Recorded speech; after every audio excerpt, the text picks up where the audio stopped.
Digital borrowing in India has surged significantly in recent years, raising concerns among financial regulators about potential misuse. To deal with this, the Reserve Bank of India is establishing a public repository for digital lending apps to enhance transparency and safeguard borrowers. This move aims to help users verify the legitimacy and safety of lending apps. The database will list compliant apps and exclude those that violate regulations or operate illegally. Transparency would be enhanced because see, these days things like this, online things, these are the ones which are in demand. People are going for this. People have been using digital lending apps, and digital techniques are going to be the future of the day. So I think it's a welcome step, a right step in a right direction, and definitely it would promote ease of doing business, transparency, and quality for customers. How is digital lending done?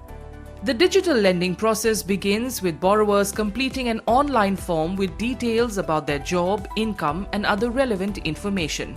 After a quick background check and verification requiring minimal documentation, the largely automated approval process allows for almost instantaneous fund transfers. Media reports have exposed fraudulent actors in the digital lending sector who falsely claim affiliation with RBI regulated entities. To address this issue, the RBI is implementing stringent measures to ensure that borrowers have access to accurate and reliable information.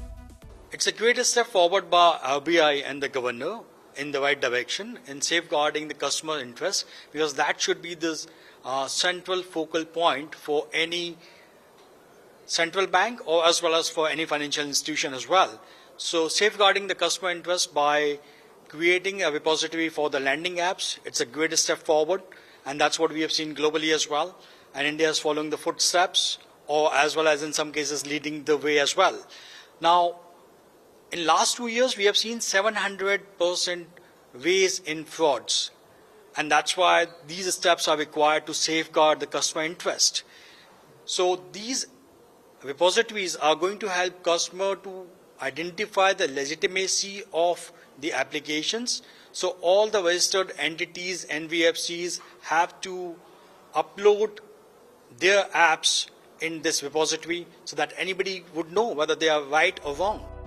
Previously, in 2022, the central government and RBI had directed Google to enforce stricter regulations, leading to the removal of 2,500 fraudulent lending apps from the Play Store in December 2023. Will these steps be enough to stop predatory practices in digital lending, or will more actions be needed? Only time will tell if these measures will fully protect consumers or if additional efforts are required to tackle the ongoing issues.